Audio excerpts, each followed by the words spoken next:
Accounting no problem में आपका स्वागत है। मैं हूं आरती।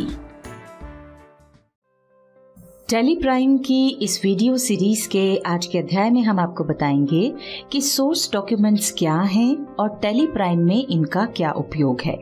इसके पहले वाली 3 वीडियोस में हमने आपको क्रमशः सिंगल लेजर बनाना, मल्टीपल लेजर्स बनाना और लेजर को ऑल्टर और डिलीट करना बताया था।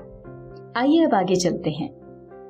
अभी तक हमने टैली की कुछ वीडियोस में जो बताया उसमें मुख्य है नई कंपनी और लेजर्स बनाना।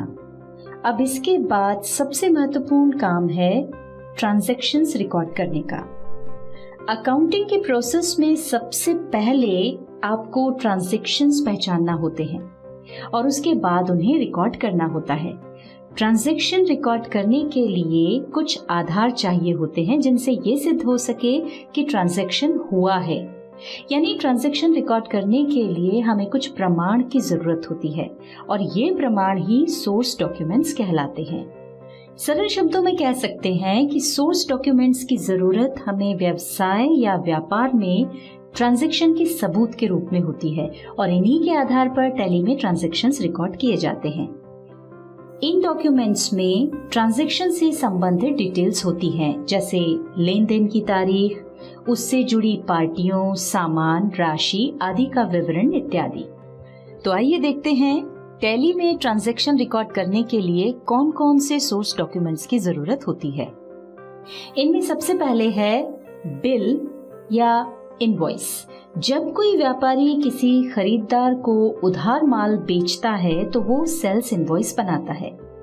नमूने के लिए हम आपको एक बिल दिखा रहे हैं। इसमें खरीदार का नाम, पता, जो माल बेचा है उसकी डिटेल्स, उसका अमाउंट और पेमेंट कंडीशन इत्यादि लिखी होती है। खरीदार के लिए ये खरीदी का सबूत है और इसके आधार पर वो अपने यहाँ उधार खरीदी का ट्रांजैक्शन रिकॉर्ड करता है। दूसरा है कैश मेमो या कैश इनवॉइस। जब कोई व्यापारी किसी खरीदार को नकद माल बेचता है तो वो कैश मेमो या कैश इनवॉइस बनाता है। नमूने के लिए हम आपको एक कैश मेमो दिखा रहे हैं। इसमें कई बार खरीदार का नाम और पता होता है और कई बार नहीं। उसके स्थान पर सिर्फ कैश लिखा होता है। साथ ही जो माल बेचा जाता है उसकी पूरी डिटेल, उसका अमाउंट इत्यादि लिखा होता है।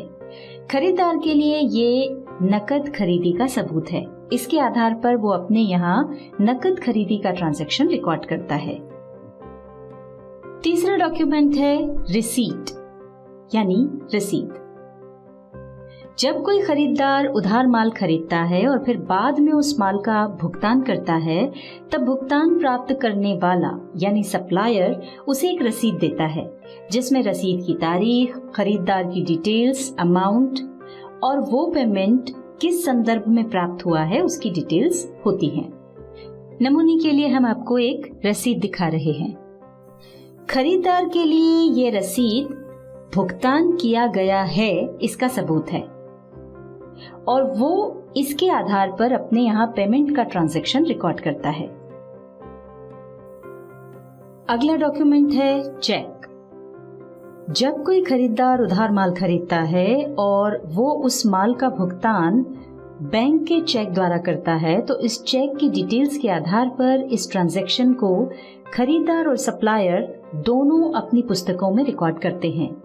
चेक से जो भी लेन देन होता है वो बैंक के माध्यम से होता है और बैंक स्टेटमेंट में उस चेक का विवरण देखा जा सकता है।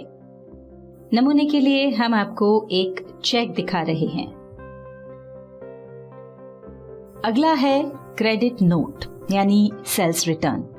जब कोई खरीदार खरीदा हुआ माल सप्लायर को पूरा या आंशिक रूप से यानी कि कुछ मात्रा में वापस करता है तो सप्लायर उस ट्रांजैक्शन को रिकॉर्ड करने के लिए अपने यहाँ क्रेडिट नोट बनाता है और यही क्रेडिट नोट माल वापस प्राप्त हुआ इसके सबूत के रूप में खरीदार को देता है। इसी तरह कई बार खरीदार माल से संबंधित कोई शिकायत करता है और यदि सप्लायर उन शिकायतों से सहमत होता है तो खरीदार को कुछ छूट प्रदान करता है और इस प्रकार की छूट के लिए भी सप्लायर क्रेडिट नोट बनाकर खरीदार को देता है। क्रेडिट नोट में खरीदार की डिटेल्स के साथ ही माल की डिटेल्स या छूट का कारण और अमाउंट लिखा जाता है। इसके बाद है डेबिट नोट यानी परचेज रिटर्न। जब कोई खरीदार खरीदा हुआ माल सप्लायर को पूरा या आंशिक रूप से वापस करता है तो खरीदार इस वापसी के ट्रांजैक्शन को अपने यहाँ रिकॉर्ड करने के लिए डेबिट नोट बनाता है। साथ ही वो जो माल वापस कर रहा है उसके साथ ये डेबिट नोट सप्लायर को भी भेजता है। कई बार खरीदार जब सप्लायर को माल खराब होने की शिकायत करता है और सप्लायर उस नुकसान की भरपाई के लिए कोई अमाउंट निश्चित करता है तो उसके लिए भी खरीदार अपने यहाँ डेबिट नोट बनाता है और सप्लायर को भी भेजता है। डेबिट नोट में सप्लायर की डिटेल्स के साथ माल की डिटेल्स या छूट का कारण और अमाउंट भी लिखा होता है। वास्तव में डेबिट नोट और क्रेडिट नोट एक दूसरे के पूरक हैं। खरीदार के लिए जो डेबिट नोट है वो सप्लायर के लिए क्रेडिट नोट है और इसी तरह यदि किसी कारण से सप्लायर डेबिट नोट इशू करता है तो वो खरीदार के लिए क्रेडिट नोट होता है। जीएसटी लॉ आने के बाद अब डेबिट नोट और क्रेडिट नोट में वो सभी डिटेल्स देना जरूरी है जो आप इनवॉइस में देते हैं। इस वीडियो सीरीज में आगे हम डेबिट नोट व क्रेडिट नोट को अच्छे से समझाएंगे। अगला डॉक्यूमेंट है वाउचर। वाउचर अकाउंटेंट द्वारा बनाया जाता है और उस पर व्यापार या व्यवसाय के स्वामी या जो भी जवाबदार व्यक्ति है उसके साइन करवाए जाते हैं। इससे ये कंफर्म होता है कि साइन करने वाले को वाउचर के पूरे विवरण की जानकारी है। वाउचर में जिसे भुगतान किया गया है उसकी डिटेल्स, किस कारण से भुगतान किया गया है उसकी डिटेल्स और अमाउंट की डिटेल्स होती हैं।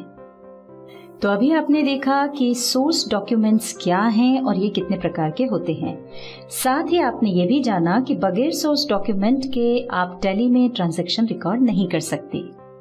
इसके बाद वाली वीडियो में हम आपको बताएंगे कि टैली में ट्रांजैक्शन रिकॉर्ड करने के लिए वाउचर्स क्या होते हैं और किस वाउचर का उपयोग किस तरह के ट्रांजैक्शन के लिए किया जाता है।